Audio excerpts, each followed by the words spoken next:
Throughout my life, I dated a lot of women. I will come and go, break their hearts, leave, come back.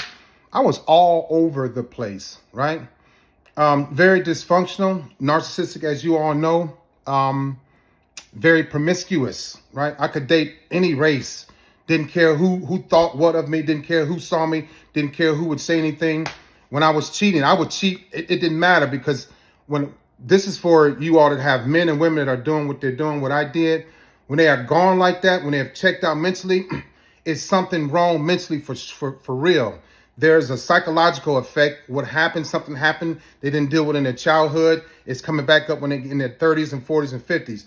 When I was out here cheating, I could cheat in broad daylight, didn't have any care and didn't have a care in the world, didn't have a fear in the world because I didn't understand why I was doing what I was doing, but I wanted to do what I wanted to do anyway.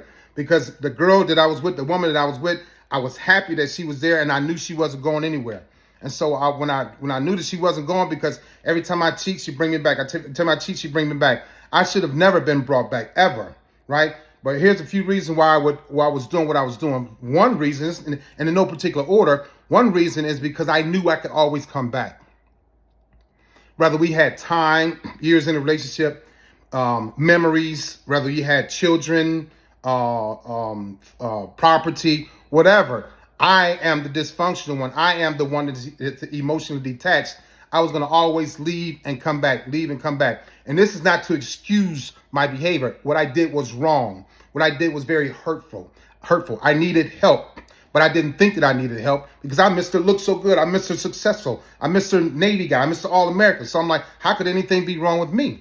It's something wrong with you because you with me and I'm the one dysfunctional. So you must like me being dysfunctional. That was the way in my mind. That's how I dealt with it because I'm like, okay, so if she's still with me, then I could be dysfunctional. She's not going anywhere. But I always knew that I could come back.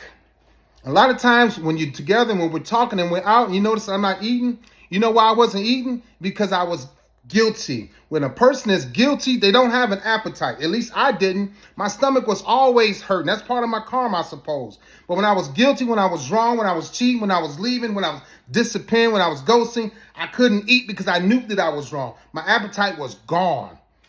It was gone. So I'm not saying excuse a narcissistic person. I'm not saying excuse a broken person. I'm not saying excuse a man or woman that have childhood issues that have not been resolved. I'm saying these are part of the things that I did, and this is why I did, because I knew that I could always come back.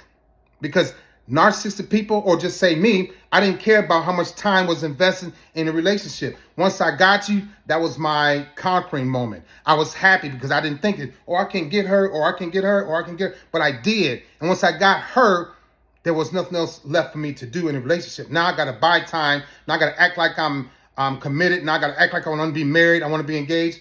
I didn't even know how to be a husband. I didn't even know how to recognize a wife.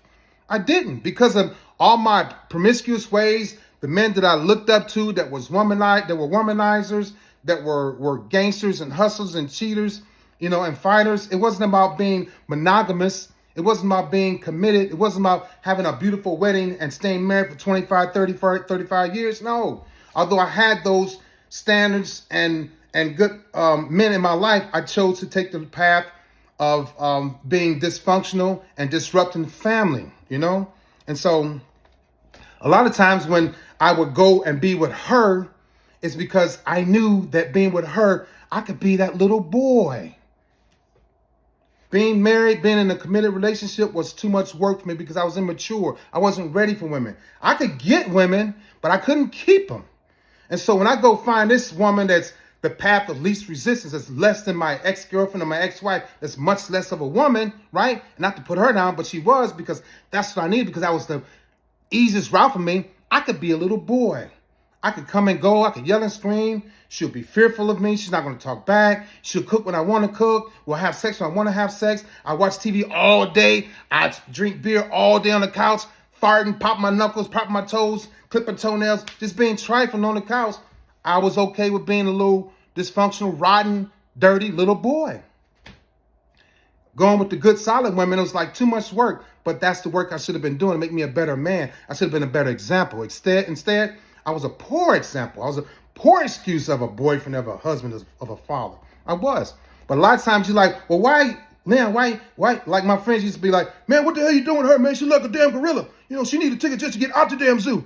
I didn't see that she looked like that. I don't know what it was, but I was infatuated with her, uh, allowing me to be a broken little boy until I wasn't ready, until I didn't want to be that broken little boy anymore. Then I go back to my ex and have to man up and be a man. That was boring to me, but it was the right thing to do. The good women I had kept me alive. The women that were just like me made me sick. I had headaches. I had red eyes. Smoking cigarettes, smoking cigars, drinking liquor, watching porn. Just raggedy and tired and dysfunctional. That was my norm. If your husband or boyfriend or girlfriend or wife like the drama and the trauma and the noise and the danger as their norm, there's a mental condition there. I can't diagnose anybody. I'm not a psychiatrist, a psychotherapist, a psychologist. I'm not a social worker. But I know when I was acting the way that I was acting, when I was giving up the good women, when I was, giving up my wife and giving up spending time with my kids for the people that were just like me, that's a mental condition, things that I had never even resolved as a child.